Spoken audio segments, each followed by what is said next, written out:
नमस्कार दोस्तों, जय श्री कृष्ण।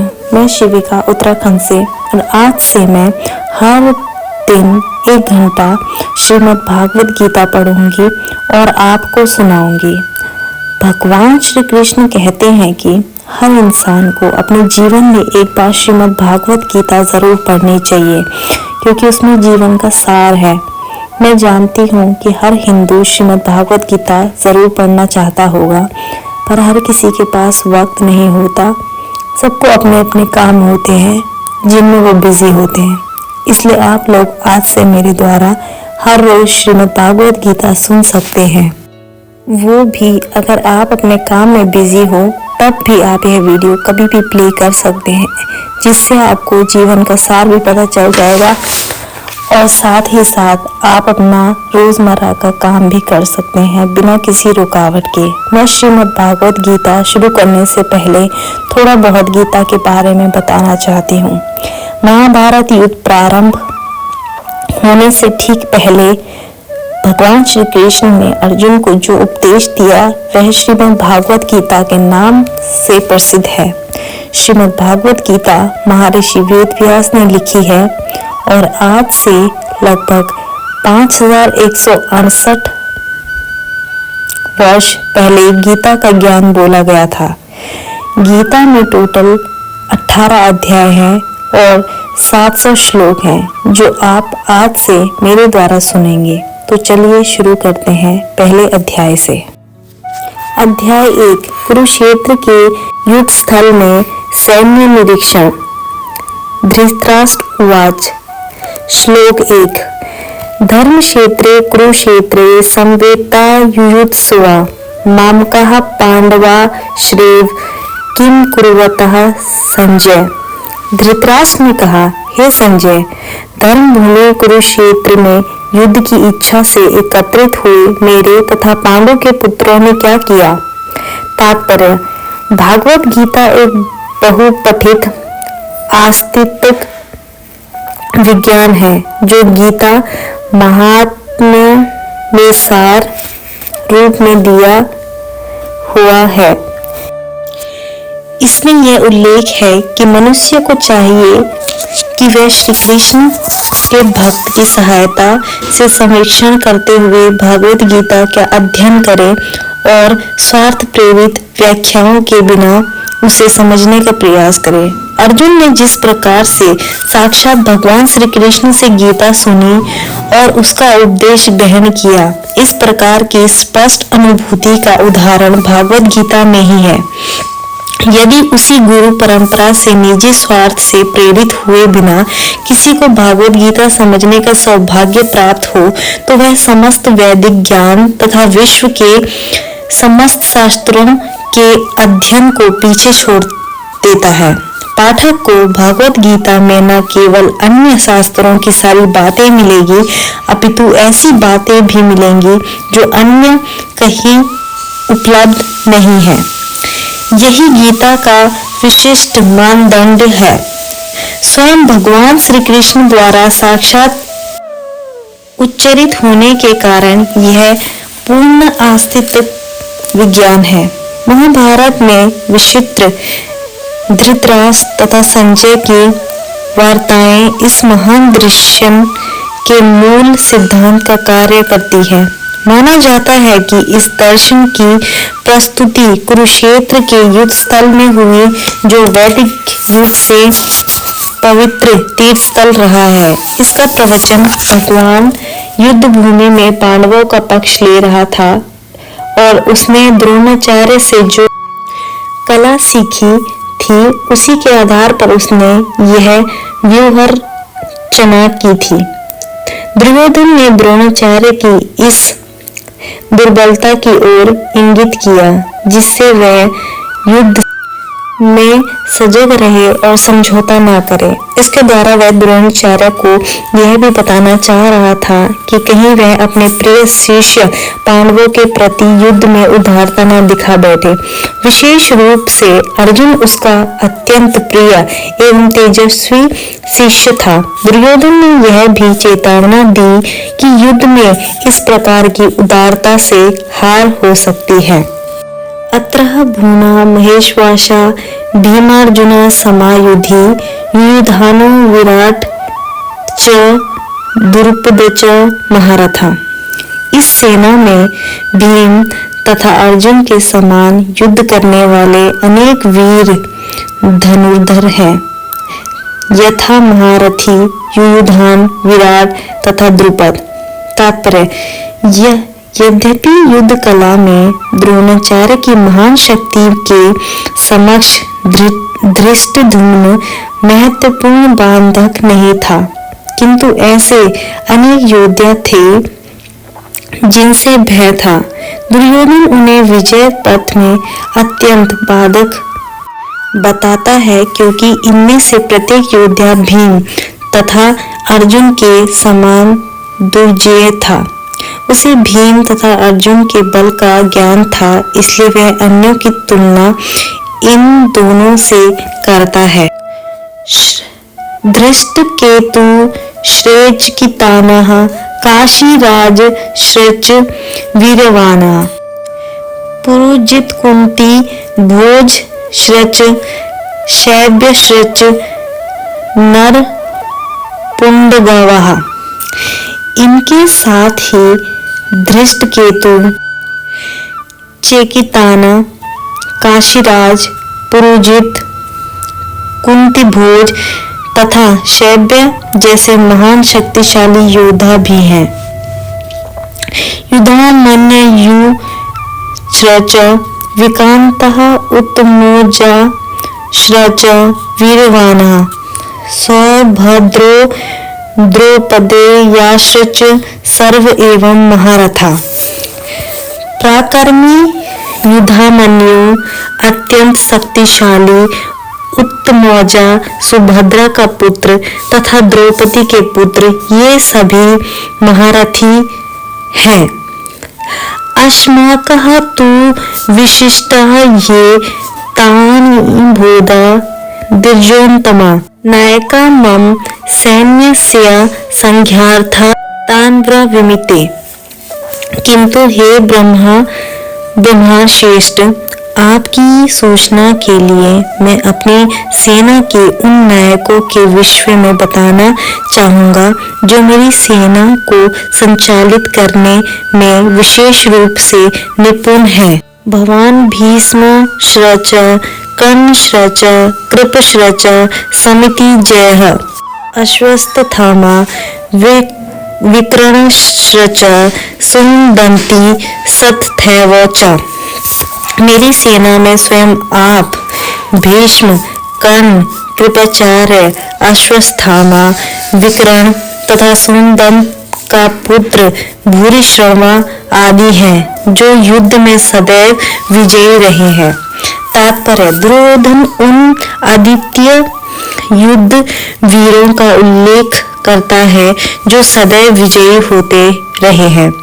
विकर्ण दुर्योधन का भाई है, अश्वत्थामा द्रोणाचार्य का पुत्र है और सोमदंती या भूरिश्रवा बाहिल्को के राजा का पुत्र है। कर्ण अर्जुन का आधा भाई है, क्योंकि वह कुंती के गर्भ में राजा पांडु के साथ विवाहित होने के पूर्व उत्पन्न हुआ था। कृपाचार्य की जुड़वा बहन द्रोणाचार्य को ब्याही थी। अन्ये च बहवः शूरा मद्धर्थे त्यतिजीवतः नाना शास्त्र प्रहरणा सर्वे युद्ध विशारदः। ऐसे अन्य अनेक वीर भी हैं जो मेरे लिए अपना जीवन त्याग करने के लिए उद्यत हैं। वे विविध प्रकार के होशियारों से सुसज्जित हैं और युद्ध विद्या में निपुण हैं। तात्पर्य: जहाँ तक अन्यों का यथा जयद्रथ, कृतवर्मा तथा शैल्य का संबंध है, वे सब दुर्योधन के लिए अपने प्राणों की आहुति देने के लिए तैयार रहते थे। दूसरे शब्दों में यह पूर्ण निश्चित है कि वे अब पापी दुर्योधन के दल में सम्मिलित होने के कारण कुरुक्षेत्र के युद्ध में मारे जाएंगे। निस्संदेह अपने मित्रों की संयुक्त शक्ति के कारण दुर्योधन अपनी विजय के प्रति आश्वस्त था। अप्यार्तः तदस्माकः बल भीष्माभिर्शिक्षितं पर्याप्तः तिवद में तेषा बला भीमाभिर्षितम्। हमारी शक्ति अपरिमेय है और हम सब पितामह द्वारा भली भांति संरक्षित हैं, जबकि पांडवों की शक्ति भीम द्वारा भली भांति संरक्षित होकर भी सीमित है। तात्पर्य, यहाँ पर दुर्योधन ने तुलनात्मक शक्ति का अनुमान प्रस्तुत किया है। वह सोचता है कि अत्यंत अनुभवी सेनानायक भीष्म पितामह के द्वारा विशेष रूप से संरक्षित होने के कारण उसकी सशस्त्र सेनाओं की शक्ति अपरिमेय है।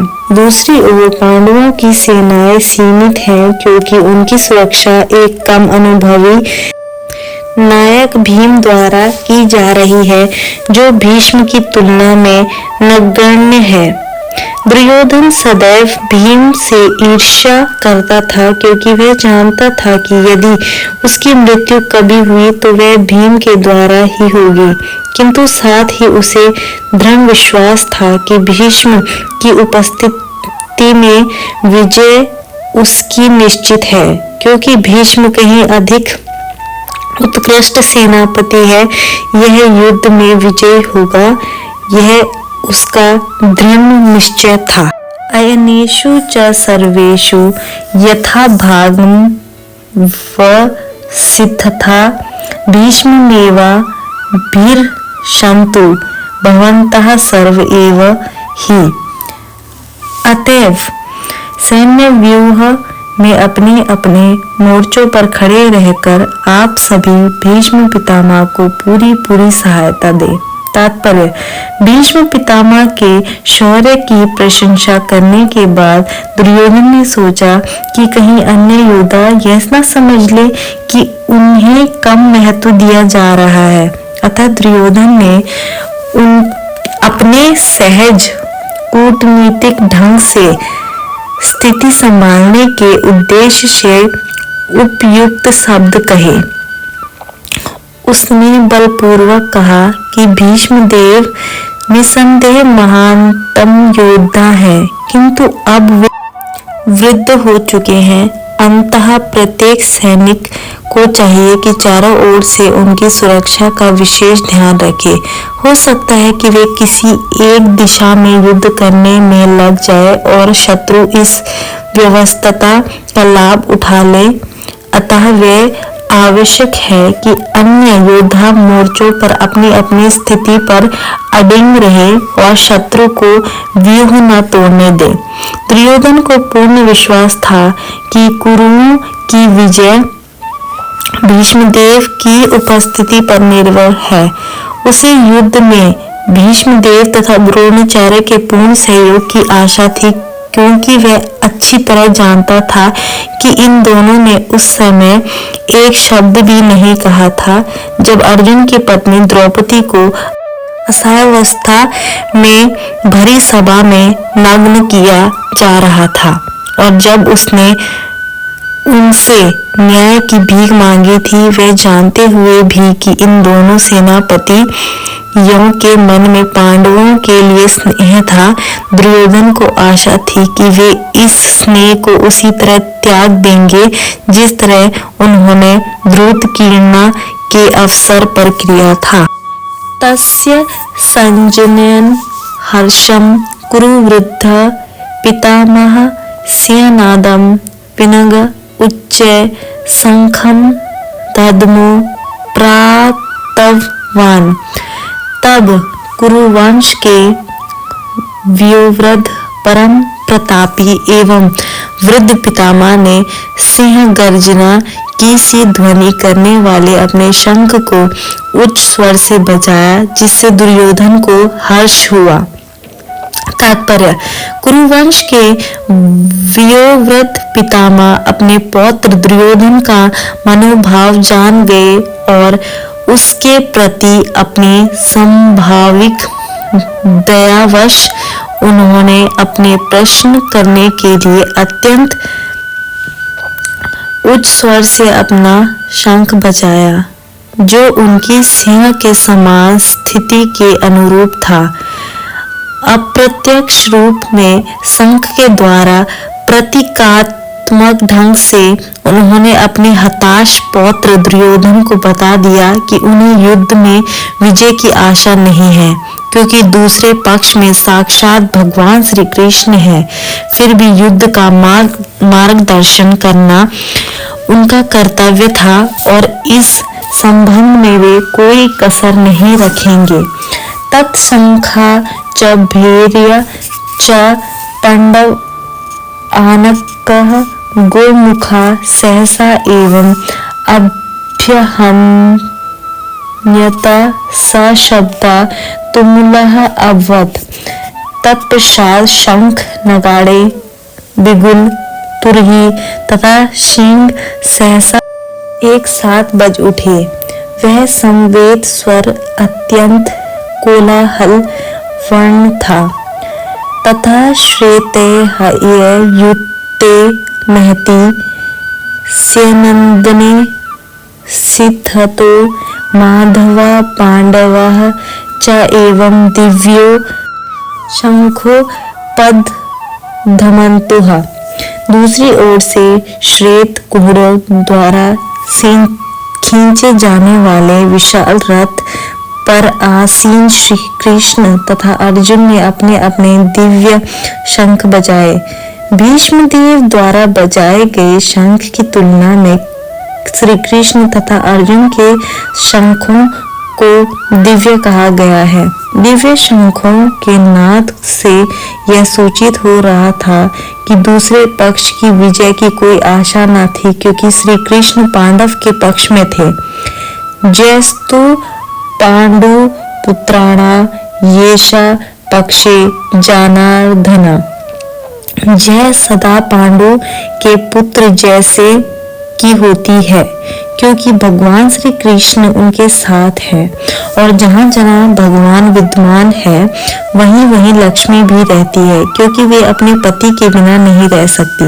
अतः जैसा कि विष्णु या भगवान श्री कृष्ण के शंख द्वारा उत्पन्न दिव्य ध्वनि से सूचित हो रहा था, विजय तथा श्री दोनों ही अर्जुन की प्रतीक्षा कर रही थी। इसके अतिरिक्त जिस रथ में दोनों मित्र आसीन थे वह अर्जुन को अग्नि देवता द्वारा पद था और इससे सूचित हो रहा था कि तीनों लोकों में जहाँ कहीं भी वह जाएगा वहाँ विजय निश्चित है। 5 जने हर्षिकेशो देवदंत धनंजय पूर्णनम दद्मो महाशंखम भीम कर्मा वृकोदर। भगवान कृष्ण ने अपना 5 जने शंख बजाया। अर्जुन ने देवदंत शंख तथा अति भोजी एवं अति मानवीय कार्य करने वाले भीम ने पौंड्रक नामक भयंकर शंख बजाया। तात्पर्य: इस श्लोक में भगवान कृष्ण को हर्षिकेश कहा गया है, क्योंकि वे ही समस्त इंद्रियों के स्वामी हैं। सारे जीव उनके भीमाशय हैं तथा जीवों की इंद्रियां भी उनकी इंद्रियों के अंश हैं। चूंकि निर्विशेषवादी जीवों की इंद्रियों का कारण बताने में असमर्थ है, इसलिए वे जीवों को इंद्रियरहित या निर्विशेष कहने के लिए उत्सुक रहते हैं। भगवान समस्त जीवों के हृदय में स्थित होकर उनकी इंद्रियों का निर्देशन करते हैं, किंतु वे इस तरह निर्देशन करते हैं कि जीव उनकी शरण ग्रहण कर ले, और विशुद्ध भक्त की इंद्रियों का तो वे प्रत्यक्ष निर्देशन करते हैं। यहाँ कुरुक्षेत्र की युद्ध भूमि में भगवान श्री कृष्ण अर्जुन की दिव्य इंद्रियों का निर्देशन करते हैं, इसलिए उनको हर्षिकेश कहा गया है। भगवान के विविध कार्यों के अनुसार उनके भिन्न भिन्न नाम है। उदाहरणार्थ उनका एक नाम मधुसूदन है, क्योंकि उन्होंने मधु नाम के असुर को मारा था। वे गुणों तथा इंद्रियों को आनंद देने के कारण गोविंद कहलाते हैं। वासुदेव के पुत्र होने के कारण इनका नाम वासुदेव है। देवकी को माता रूप में स्वीकार करने के कारण इनका नाम देवकी नंदन है। वृंदावन में यशोदा के साथ बाल लीलाएं करने के कारण ये यशोदा नंदन है। अपने मित्र अर्जुन का सारथी बनने के कारण पार्थ सारथी हैं। इस प्रकार उनका एक नाम हर्षिकेश है, क्योंकि उन्होंने कुरुक्षेत्र के युद्ध स्थल में अर्जुन का निर्देशन किया। इस श्लोक में अर्जुन को धनंजय कहा गया है, क्योंकि जब इनके बड़े भाई को विभिन्न यज्ञ संपन्न करने के लिए धन की आवश्यकता हुई थी, तो उसे प्राप्त करने में इन्होंने सहायता की। इसी प्रकार भीम वृकोदर कहलाते हैं, क्योंकि जैसे वे अधिक खाते हैं, उसी प्रकार वे अति मानवीय कार्य करने वाले हैं। जैसे हिडिंबासुर का वध अतः पांडवों के पक्ष में श्री कृष्ण इत्यादि विभिन्न व्यक्तियों द्वारा विशेष प्रकार के शंखों का बजाया जाना युद्ध करने वाले सैनिकों के लिए अत्यंत प्रेरणाप्रद था। विपक्ष में ऐसा कुछ न था, ना तो परम निर्देशक भगवान श्री कृष्ण थे, ना ही भाग्य की देवी श्री थी। अतः युद्ध में उनकी पराजय पूर्व निश्चित थी। शंखों की ध्वनि मानो यही संदेश दे रही थी। अनंतम विजयम राजा कुंती पुत्र युधिष्ठिर नकुलः सहदेवः च सुदोष मणिपुष्पकः काश्यः च परम इषु आशा शिखंडी च महारथा दृष्टद्युम्न विराट च सात्यकी च उपराजितः द्रुपदः द्रौपदेयः च सर्वशः पृथ्वीपते सौभद्र च महाबाशु शंखनान दद्मु पृथक पृथका। हे राजन, कुंती पुत्र राजा युधिष्ठिर ने अपना अनंत विजय नामक शंख बजाया तथा नकुल और सहदेव ने सुधोष एवं मणिपुष्पक शंख बजाए। महान धनुधर काशीराज परम योद्धा शिखंडी दृष्टद्युम्न विराट अजय सात्यकी द्रुपद द्रौपदी के पुत्र तथा सुभद्रा के महाबाहु पुत्र आदि सबों ने अपने अपने शंख बजाए। तात्पर्य: संजय ने राजा धृतराष्ट्र को अत्यंत चतुराई से यह बताया कि पांडु के पुत्रों को धोखा देने तथा राज्य सिंहासन पर अपने पुत्रों को आसीन कराने की यह अविवेक पूर्ण नीति श्लाघनीय नहीं थी। लक्षणों से पहले से ही यह सूचित हो रहा था कि इस महायुद्ध में सारा कुरुवंश मारा जाएगा। भीष्म पितामह से लेकर अभिमन्यु तथा अन्य पौत्रों तक विश्व के अनेक देशों के राजाओं समेत उपस्थिति का सारे के सारे लोगों का विनाश निश्चित था। यह सारी दुर्घटना राजा धृतराष्ट्र के कारण होने जा रही थी, क्योंकि उसने अपने पुत्रों की कुनीति को प्रोत्साहन दिया था। सघोषा धातराष्ट्र रामा हृदयानि व्यदार्यता नभः च पृथिवीमुः च एवं नूलः अभ्यनुना दयना इस विभिन्न शंखों की ध्वनि कोलाहल पूर्ण बन गई, जो आकाश तथा पृथ्वी को शब्दायमान करती हुई धृतराष्ट्र के पुत्रों के हृदय को विदीर्ण करने लगी। तात्पर्य: जब भीष्म तथा दुर्योधन के पक्ष के अन्य वीरों ने अपने अपने शंख बजाए तो पांडवों के हृदय विदीर्ण नहीं हुए। ऐसी घटनाओं का वर्णन नहीं मिलता, किंतु इस विशिष्ट श्लोक में कहा गया है कि पांडव पक्ष के शंखनाद से धृतराष्ट्र के पुत्रों के हृदय विदीर्ण हो गए। इसका कारण स्वयं पांडव और भगवान श्री कृष्ण में उनका विश्वास है। परमेश्वर की शरण ग्रहण करने वालों को किसी प्रकार का भय नहीं रह जाता, चाहे वे कितनी ही विपत्ति में क्यों न हो। अथा व्यवस्थितानः दृष्टावः धृतराष्ट्रन् कविध्वजा प्रवर्ते शस्त्रसम्पाते धनु उगमय पांडवः हर्षिकेशं तथा वाक्यम इदम् आह महीपते। इस समय हनुमान से अंकित ध्वजा लगे रथ पर आसीन पांडुपुत्र अर्जुन अपना धनुष उठा कर तीर चलाने के लिए उद्यत हुआ। हे राजन, धृतराष्ट्र के पुत्रों को व्यूह में खड़ा देखकर अर्जुन ने श्री कृष्ण से ये वचन कहे। तात्पर्य: युद्ध प्रारंभ होने ही वाला था। उपयुक्त कथन से ज्ञात होता है कि पांडवों की सेना की अप्रत्याशित व्यवस्था से धृतराष्ट्र के पुत्र बहुत कुछ निरुत्साहित थे, क्योंकि युद्ध भूमि में पांडवों का निर्देशन भगवान श्री कृष्ण के आदेशानुसार हो रहा था। अर्जुन की ध्वजा पर हनुमान का चिन्ह भी विजय का सूचक है, क्योंकि हनुमान ने राम तथा रावण युद्ध में राम की सहायता की थी, जिससे राम विजयी हुए थे। इस समय अर्जुन की सहायता के लिए उनके रथ पर राम तथा हनुमान दोनों उपस्थित हैं। भगवान श्री कृष्ण साक्षात राम है और जहाँ भी राम रहते हैं वहाँ उनका नित्य सेवक हनुमान होता है तथा उनकी नित्य संगिनी वैभव की देवी सीता उपस्थित रहती है। अतः अर्जुन के लिए किसी भी शत्रु से भय का कोई कारण नहीं था।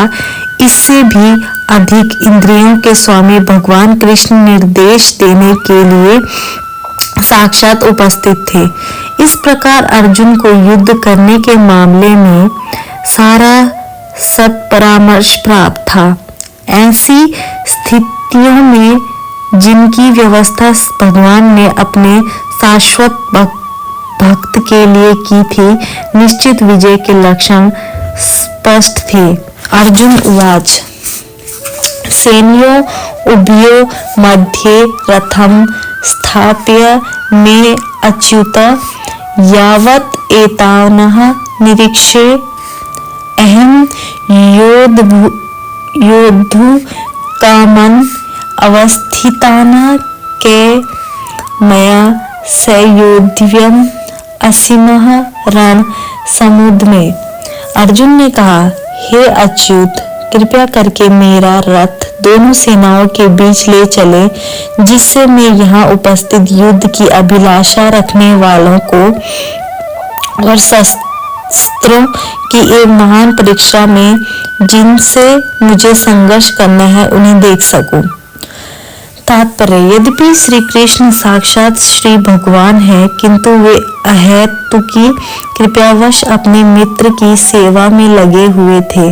वे अपने भक्तों पर स्नेह दिखाने में कभी नहीं चूकते, इसलिए अर्जुन ने उन्हें अच्युत कहा है।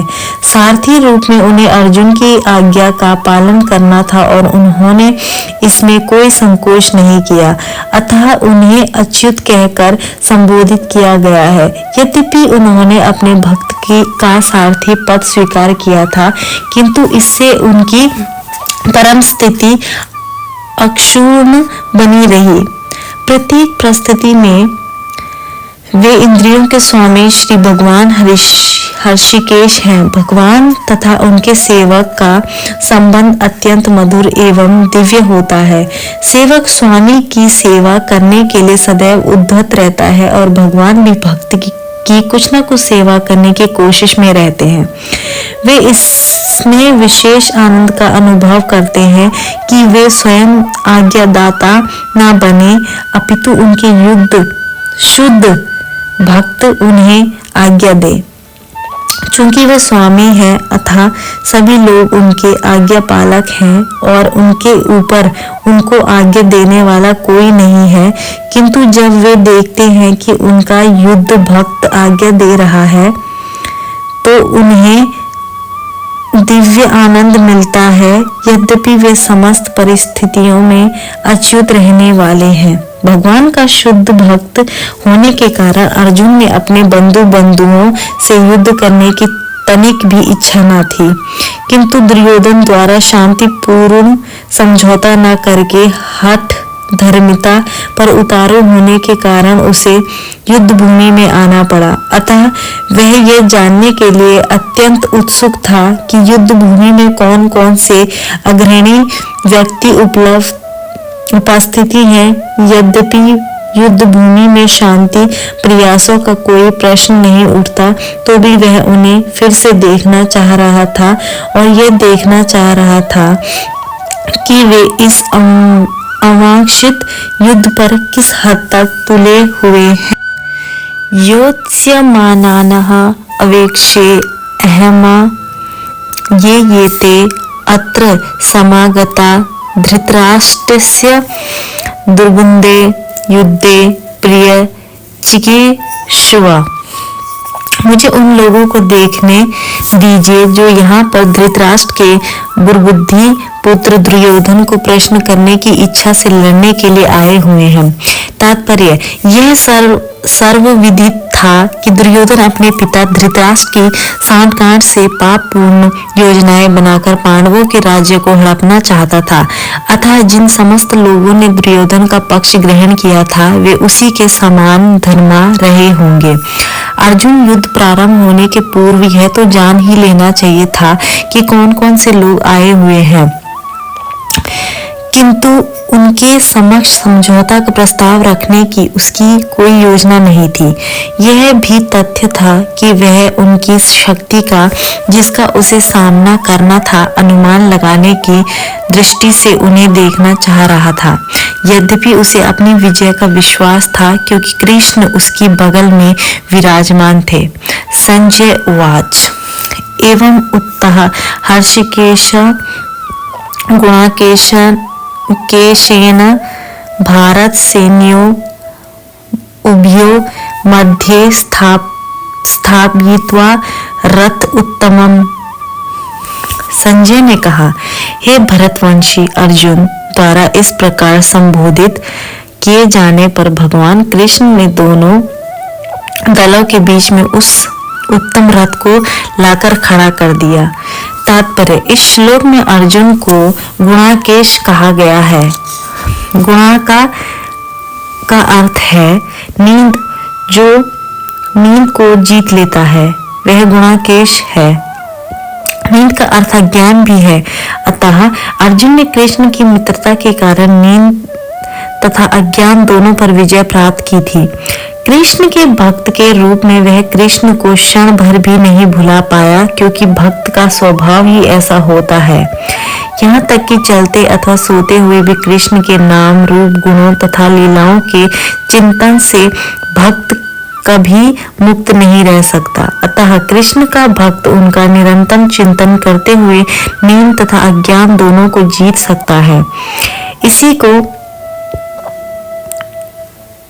कृष्ण भावनामृत या समाधि कहते हैं। प्रत्येक जीव की इंद्रियों तथा मन के निर्देशक अर्थात हर्षिकेश के रूप में कृष्ण अर्जुन के मनत्व को समझ गए कि वह क्यों सेनाओं के मध्य में रथ को खड़ा करवाना चाहता है। अतः उन्होंने वैसा ही किया और फिर वे इस प्रकार बोले, भीष्म द्रोण प्रमुखतः सर्वेषां च मही शिक्षाताम् उवाच पार्थ पश्य एतान् संवेतानः कुरुनः इति। भीष्म, द्रोण तथा विश्व भर के अन्य समस्त राजाओं के सामने भगवान ने कहा कि हे पार्थ, यहाँ पर एकत्रित सारे कुरुओं को देखो। तात्पर्य: समस्त जीवों को परमात्मा स्वरूप भगवान श्री कृष्ण ये जानते थे कि अर्जुन के मन में क्या बीत रहा है। इस प्रसंग में हर्षिकेश शब्द का प्रयोग सूचित करता है कि वे सब कुछ जानते थे। इसी प्रकार पार्थ शब्द अर्थात प्रथा या कुंती पुत्र भी अर्जुन के लिए प्रयुक्त होने के कारण महत्वपूर्ण है। मित्र के रूप में वे अर्जुन को बता देना चाहते थे कि चूंकि अर्जुन उनके पिता वासुदेव की बहन प्रथा का पुत्र था, इसलिए उन्होंने अर्जुन का सारथी बनना स्वीकार किया था। किंतु जब उन्होंने अर्जुन से कुरुओं को देखो कहा तो इससे उनका क्या अभिप्राय था? क्या अर्जुन वहीं पर रुककर युद्ध करना नहीं चाहता था? कृष्ण को अपनी बुआ प्रथा के पुत्र से कभी भी ऐसी आशा नहीं थी। इस प्रकार से कृष्ण ने अपने मित्र की मन स्थिति की पूर्व सूचना परिहासवश दी है। तत्र अपश्यता स्थिताना पार्था पितनः अथ पितामह आचार्यानः मातुलानः भ्रातुनः पुत्रानः पौत्रानः सखिनः तथा श्वशुरानः सहृदय च एवं सैन्यो उभयो अपि।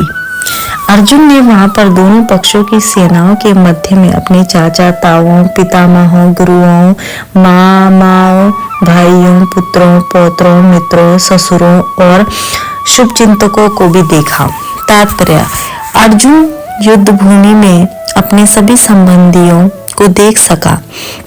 वह अपने पिता के समकालीन भूरिश्वा जैसे व्यक्तियों, भीष्म तथा सोमदत्त जैसे पितामहों, द्रोणाचार्य तथा कृपाचार्य जैसे गुरुओं, शल्य तथा शकुनी जैसे मामाओं, दुर्योधन जैसे भाइयों, लक्ष्मण जैसे पुत्रों, अश्वत्थामा जैसे मित्रों एवं कृतवर्मा जैसे शुभचिंतकों को देख सका।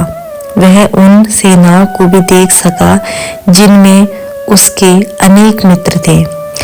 ताना समीक्ष्य स सौन्तेय सर्वानः बन्धूनः अवस्थितानः कृपया पर्या अविष्टः विषीदन इदमः अब्रीवीतः।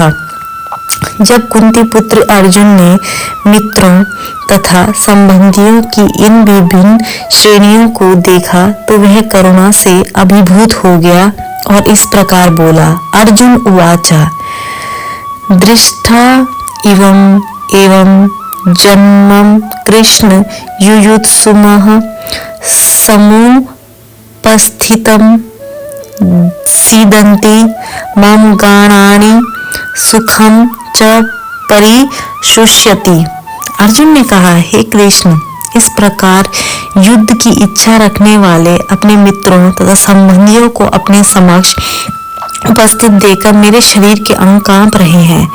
भगवद्भद्रता नहीं है, उसके पास भौतिक योग्यताएं ही रहती हैं जिनका कोई मूल्य नहीं होता। इसका कारण यह है कि वह मानसिक धरातल पर मंडराता रहता है और ज्वलंत माया के द्वारा अवश्य ही आकृष्ट होता है। वेप्थो च शरीरे मे रोमहर्ष च जायते गांडीवं शंसते हस्तात् त्वकः च एवं परिदहते। मेरा सारा शरीर कांप रहा है, मेरे रोंगटे खड़े हो रहे हैं, मेरा गांडीव धनुष्य मेरे हाथ से सरक रहा है और मेरी त्वचा जल रही है। तात्पर्य, शरीर में दो प्रकार का कंपन होता है और रोंगटे भी दो प्रकार के खड़े होते हैं। ऐसा या तो अत्याधुनिक परमानंद के समय या भौतिक परिस्थितियों में अत्यधिक भय उत्पन्न होने पर होता है। दिव्य साक्षात्कार में कोई भय नहीं होता। इस अवस्था में अर्जुन के जो लक्षण हैं वे भौतिक भय अर्थात जीवन की हानि के कारण है। अन्य लक्षणों से भी यह स्पष्ट है, वह इतना अधीर हो गया कि उसका विख्यात धनुष गांडीव उसके हाथों से सरक रहा था और उसकी त्वचा में जलन उत्पन्न हो रही थी। ये सब लक्षण देहात्म बुद्धि से जन्य है। नाची शक्रोमी अवस्थातुत्म भ्रमति इव च मे मनः निमित्तानि च पश्यामि विपरीतानि केशवः। मैं यहाँ अब और अधिक खड़ा रहने में असमर्थ हूँ। मैं अपने को भूल रहा हूँ और मेरा सिर चकरा रहा है। हे कृष्ण, मुझे तो केवल अमंगल के कारण दिख रहे हैं। तात्पर्य, अपने अधैर्य के कारण अर्जुन युद्ध भूमि में खड़ा रहने में असमर्थ था और अपने मन की इस दुर्बलता के कारण उसे आत्म विस्मृति हो रही थी। भौतिक वस्तुओं के प्रति अत्यधिक आसक्ति के कारण मनुष्य ऐसी मोहमयी स्थिति में पड़ जाता है। ऐसा भय तथा मानसिक संतुलन उन व्यक्तियों के में उत्पन्न होता है जो भौतिक परिस्थितियों से ग्रस्त होते हैं। अर्जुन को युद्ध भूमि में केवल दुखदायी पराजय की प्रतीति हो रही थी। वह शत्रु पर विजय पाकर भी सुखी नहीं होगा। निमित्तानि विपरीतानि शब्द महत्वपूर्ण है। जब मनुष्य को अपनी आशाओं में केवल निराशा दिखती है तो वह सोचता है, मैं यहाँ क्यों हूँ। प्रत्येक प्राणी अपने में तथा अपने स्वार्थ में रुचि रखता है। किसी की भी परमात्मा में रुचि नहीं होती। कृष्ण की इच्छा से अर्जुन अपने स्वार्थ के प्रति अज्ञान दिखा रहा है। मनुष्य का वास्तविक स्वार्थ तो विष्णु या कृष्ण में निहित है। बद्ध जीव इसे भूल जाता है, इसलिए उसे भौतिक कष्ट उठाने पड़ते हैं। अर्जुन ने सोचा कि उसकी विजय केवल उसके शोक का कारण बन सकती है। न च श्रेयः अनुपश्यामि हत्वा स्वजनः आहवे न कांडेषु विजयम कृष्ण न च राज्यम सुखानि च। हे कृष्ण, इस बुद्धि में अपने ही स्वजनों का वध करने से ना तो मुझे कोई अच्छाई दिखती है और ना मैं उससे किसी प्रकार की विजय, राज्य या सुख की इच्छा रखता हूँ। तात्पर्य, यह जाने बिना कि मनुष्य का स्वार्थ विष्णु या कृष्ण में है, सारे बद्ध जीव शारीरिक संबंधों के प्रति यह सोचकर आकर्षित होते हैं कि वे ऐसी परिस्थितियों में प्रश्न रहेंगे। ऐसी देहात्म बुद्धि के कारण वे भौतिक सुख के कारणों को भी भूल जाते हैं। अर्जुन तो क्षत्रिय का नैतिक धर्म भी भूल गया था। कहा जाता है कि दो प्रकार के मनुष्य परम शक्तिशाली तथा जाज्वल्यमान सूर्यमंडल में प्रवेश करने के योग्य होते हैं। ये है, एक तो क्षत्रिय जो कृष्ण की आज्ञा से युद्ध में मरता है तथा दूसरा सन्यासी जो आध्यात्मिक अनुशीलन में लगा रहता है। अर्जुन अपने शत्रुओं को भी मारने से विमुख हो रहा है। अपने संबंधियों की बात तो छोड़ दें, वह सोचता है कि स्वजनों को मारने से उसे जीवन में सुख नहीं मिल सकेगा, अतः वह लड़ने के लिए इच्छुक नहीं है। जिस प्रकार की भूख न लगने पर कोई भोजन बनाने को तैयार नहीं होता, उसे तो वन जाने का निश्चय कर लिया था, जहां वह एकांत में निराशापूर्ण जीवन काट सके। किंतु क्षत्रिय होने के नाते उसे अपने जीवन निर्वाह के लिए राज्य चाहिए, क्योंकि क्षत्रिय कोई अन्य कार्य नहीं कर सकता। किंतु अर्जुन के पास राज्य कहाँ है? उसके लिए तो राज्य प्राप्त करने का एकमात्र अवसर है कि वह अपने बंधुओं से लड़कर अपने पिता के राज्य का उत्तराधिकारी प्राप्त करे। जिसे वह करना नहीं चाह रहा है। इसलिए वह अपने को जंगल में एकांतवास करके निराशा का एकांत जीवन बिताने के योग्य समझता है।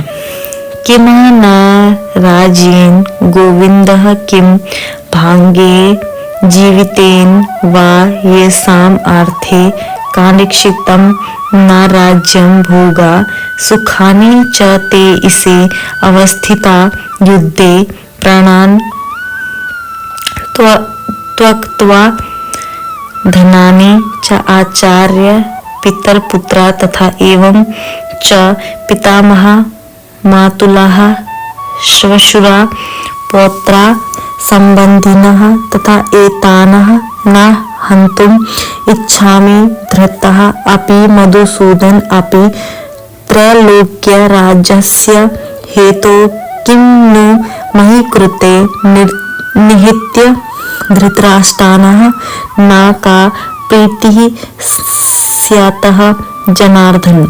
हे गोविंद, हमें राज्य सुख अथवा इस जीवन से क्या लाभ, क्योंकि जिन सारे लोगों के लिए हम उन्हें चाहते हैं वे ही इस युद्ध भूमि में खड़े हैं। हे मधुसूदन, जब गुरुजन, पितृगण, पुत्रगण, पितामह, मामा, ससुर, पौत्रगण, साले तथा अन्य सारे संबंधी अपना अपना धन एवं प्राण देने के लिए तत्पर है और मेरे समक्ष खड़े हैं, तो फिर मैं इन सबको क्यों मारना चाहूंगा, भले ही वे मुझे क्यों ना मार डाले। हे जीवों के पालक, मैं इन सबों से लड़ने को तैयार नहीं, भले ही बदले में मुझे तीनों लोग क्यों ना मिलते हो। इस पृथ्वी की तो बात ही छोड़ दे, पर धृतराष्ट्र के पुत्रों को मारकर हमें कौन सी प्रसन्नता मिलेगी। तात्पर्य: अर्जुन ने भगवान श्री कृष्ण को गोविंद कहकर संबोधित किया क्योंकि वे गौओं तथा इंद्रियों की समस्त प्रसन्नता के विषय है। इस विशिष्ट शब्द का प्रयोग करके अर्जुन संकेत करता है कि कृष्ण यह समझे कि अर्जुन की इंद्रियां कैसे तृप्त होंगी, किंतु गोविंद हमारी इंद्रियों को तृप्त करने के लिए नहीं है। हाँ, यदि हम गोविंद की इंद्रियों को तुष्ट करने का प्रयास करते हैं तो हमारी इंद्रियां स्वतः तुष्ट होती हैं। भौतिक दृष्टि से प्रत्येक व्यक्ति अपनी इंद्रियों को तुष्ट करना चाहता है और चाहता है कि ईश्वर इसके आज्ञा पालक की तरह काम करे, किंतु ईश्वर उनकी तृप्ति वही तक करते हैं जितनी की वे पात्र होते हैं, उस हद तक नहीं जितना वे चाहते हैं। किंतु जब कोई उसके विपरीत मार्ग ग्रहण करता है, अर्थात जब वह अपनी इंद्रियों की तृप्ति की चिंता ना करके गोविंद की इंद्रियों की तुष्टि करने का प्रयास करता है, तो गोविंद की कृपा से जीव की सारी इच्छाएं पूर्ण हो जाती हैं। यहाँ पर जाति तथा कुटुंबियों के प्रति अर्जुन का प्रगाढ़ स्नेह आशिक रूप के इन सब के प्रति उसकी स्वाभाविक करुणा के कारण है, अतः वह युद्ध करने के लिए तैयार नहीं है। हर व्यक्ति अपने वैभव का प्रदर्शन अपने मित्रों तथा परिजनों के समक्ष करना चाहता है, किंतु अर्जुन को भय है कि उसके सारे मित्र तथा परिजन युद्ध भूमि में मारे जाएंगे और वह विजय के पश्चात उनके साथ अपने वैभव का प्रयोग नहीं कर सकेगा। भौतिक जीवन का यह सामान्य लेखा जोखा है, किंतु आध्यात्मिक जीवन इससे सर्वथा भिन्न होता है। चूंकि भक्त भगवान की इच्छाओं की पूर्ति करना चाहता है, अतः भगवत इच्छा होने पर वह भगवान की सेवा के लिए सारे ऐश्वर्य स्वीकार कर सकता है, किंतु यदि भगवत इच्छा न हो तो वह एक पैसा भी ग्रहण नहीं करता। अर्जुन अपने संबंधियों को मारना नहीं चाह रहा था, और यदि उनको मारने की आवश्यकता हो तो अर्जुन की इच्छा थी कि कृष्ण स्वयं उनका वध करे। इस समय उसे यह पता नहीं है कि कृष्ण उन सबों को युद्ध भूमि में आने के पूर्व ही मार चुके हैं और अब उसे निमित्त मात्र बनना है। इसका उद्घाटन अगले अध्याय में होगा। भगवान का असली भक्त होने के कारण अर्जुन अपने अत्याचारी बंधु बांधवों से प्रतिशोध नहीं लेना चाहता था, किंतु वह तो भगवान की योजना थी कि सबका वध हो। भगवद्भक्तः दुष्टों से प्रतिशोध नहीं लेना चाहते, किंतु भगवान दुष्टों द्वारा भक्त के उत्पीड़न को सहन नहीं कर पाते। भगवान किसी व्यक्ति को अपनी इच्छा से क्षमा कर सकते हैं, किंतु यदि कोई उनके भक्तों को हानि पहुंचाता है तो वे उसे क्षमा नहीं करते। इसलिए भगवान इन दुराचारियों का वध करने के लिए उद्धत थे, यद्यपि अर्जुन उन्हें क्षमा करना चाहता था। पापम एव आश्रित अस्माना हत्वा एताना अत्तायिनः तस्मात् न आहार्य वहं हन्तुं धृतराष्ट्रं सबन्धवान् स्वजनं हि कथं हत्वा सुखिनः स्याम। माधव, यदि हम ऐसे आतताइयों का वध करते हैं तो हम पर पाप चढ़ेगा। अतः यह उचित नहीं होगा कि हम धृतराष्ट्र के पुत्रों तथा उनके मित्रों का वध करें। हे लक्ष्मीपति कृष्ण, इससे हमें क्या लाभ होगा और अपने ही कुटुंबियों को मारकर हम किस प्रकार सुखी हो सकते हैं। वैदिक आदेशानुसार आतताई 6 प्रकार के होते हैं। विष देने वाला, घर के अग्नि लगाने वाला, घातक हथियार से आक्रमण करने वाला, धन लूटने वाला, दूसरे की भूमि हड़पने वाला तथा पराई स्त्री का अपहरण करने वाला। ऐसे आतताइयों का तुरंत वध कर देना चाहिए, क्योंकि इनके वध से कोई पाप नहीं लगता। आतताइयों का इस तरह वध करना किसी सामान्य व्यक्ति को शोभा दे सकता है, किंतु अर्जुन कोई सामान्य व्यक्ति नहीं है। वह स्वभाव से साधु है, अतः वह उनके साथ साधुवत व्यवहार करना चाहता था, किंतु इस प्रकार का व्यवहार क्षत्रिय के लिए उपयुक्त नहीं है। यद्यपि राजा के प्रशासन के लिए उत्तरदायी व्यक्ति को साधु प्रकृति का होना चाहिए, किंतु उसे कायर नहीं होना चाहिए। उदाहरण भगवान राम इतने साधु थे कि आज भी लोग राम राज्य में रहना चाहते हैं, किंतु उन्होंने कभी कायरता प्रदर्शित नहीं की। रावण आतताई था, क्योंकि वह राम की पत्नी सीता का अपहरण करके ले गया था, किंतु राम ने उसे ऐसा पाठ पढ़ाया जो विश्व इतिहास में बेजोड़ है। अर्जुन के प्रसंग में विशिष्ट प्रकार के आतताइयों से भेंट होती है। ये है उसके निजी पितामह, आचार्य, मित्र, पुत्र, पौत्र इत्यादि। इसलिए अर्जुन ने विचार किया कि उसके प्रति वह सामान्य आतताइयों जैसा कटु व्यवहार न करे। इसके अतिरिक्त साधु पुरुषों को तो क्षमा करने की सलाह दी जाती है। साधु पुरुषों के लिए ऐसे आदेश किसी राजनीतिक आपातकालीन से अधिक महत्व रखते हैं। इसलिए अर्जुन ने विचार किया कि राजनीतिक कारणों से स्वजनों का वध करने की अपेक्षा धर्म तथा सदाचार की दृष्टि से उसे क्षमा कर देना श्रेयस्कर होगा। अतः धृणिक शारीरिक सुख के लिए इस तरह वध करना लाभप्रद नहीं होगा। अंततः जब सारा राज्य तथा उससे प्राप्त सुख स्थायी नहीं है, तो फिर अपने स्वजनों को मारकर वह अपने ही जीवन तथा शाश्वत मुक्ति को संकट में क्यों डाले। अर्जुन द्वारा कृष्ण को माधव अथवा लक्ष्मीपति के रूप में संबोधित करना भी सार्थक है। वह लक्ष्मीपति कृष्ण को यह बताना चाहता था कि वे उसे ऐसा काम करने के लिए प्रेरित ना करें जिससे अनिष्ट हो, किंतु कृष्ण कभी भी किसी का अनिष्ट नहीं चाहते, भक्तों का तो कदापि नहीं। यदि अपि एतेना पश्यन्ति लोभ उपहता चेतसः कुश्रेय कृतं दोषं मित्रद्रोहे च पातकं कदं नाश्रेयम् अस्माभिः पापत् अस्मात् निर्वर्तितुं कुश्रेय कृतं दोषं परपश्यन् दिभु जनार्दन। हे जनार्दन, यद्यपि लोग के अभिभूत विचित्त वाले ये लोग अपने परिवार को मारने या अपने मित्रों से द्रोह करने में कोई दोष नहीं देखते, किंतु हम लोग जो परिवार के विनष्ट करने में अपराध देख सकते हैं, ऐसे पाप कर्मों में क्यों प्रवृत्त हो। तात्पर्य, क्षत्रिय से यह आशा नहीं की जाती कि वह अपने विपक्षी दल द्वारा युद्ध करने या जुआ खेलने का आमंत्रण दिए जाने पर मना करे। ऐसी अनिवार्यता में अर्जुन लड़ने से नकार नहीं सकता, क्योंकि उसको दुर्योधन के दल ने ललकारा था।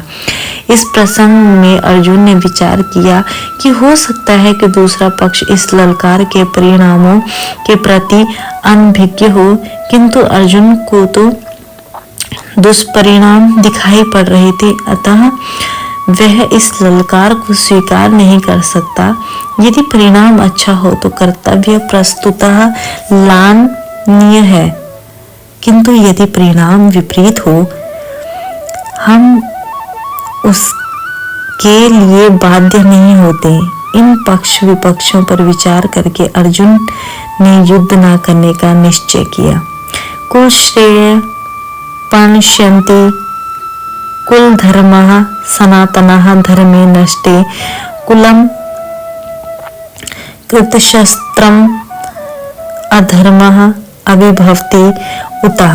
कुल का नाश होने पर सनातन कुल परंपरा नष्ट हो जाती है, इस तरह शेष कुल भी अधर्म में प्रवृत्त हो जाता है। तात्पर्य, वर्णाश्रम व्यवस्था में धार्मिक परंपराओं के अनेक नियम हैं, जिनकी सहायता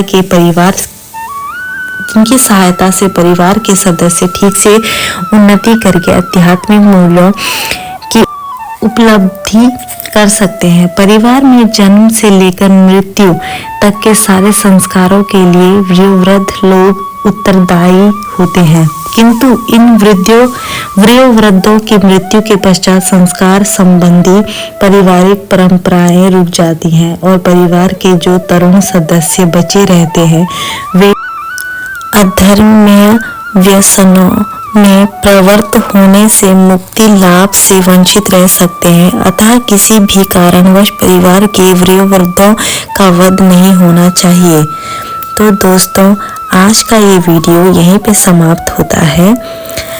आज हमने 29 श्लोक पढ़े हैं और दोस्तों माफ करिएगा, संस्कृत मेरी फर्स्ट लैंग्वेज नहीं है, इस वजह से श्लोक पढ़ने में थोड़ी सी दिक्कत आ रही है, लेकिन आज तो पहला ही दिन है, तो धीरे धीरे आई होप कि मैं अच्छे से पढ़ने लगूं।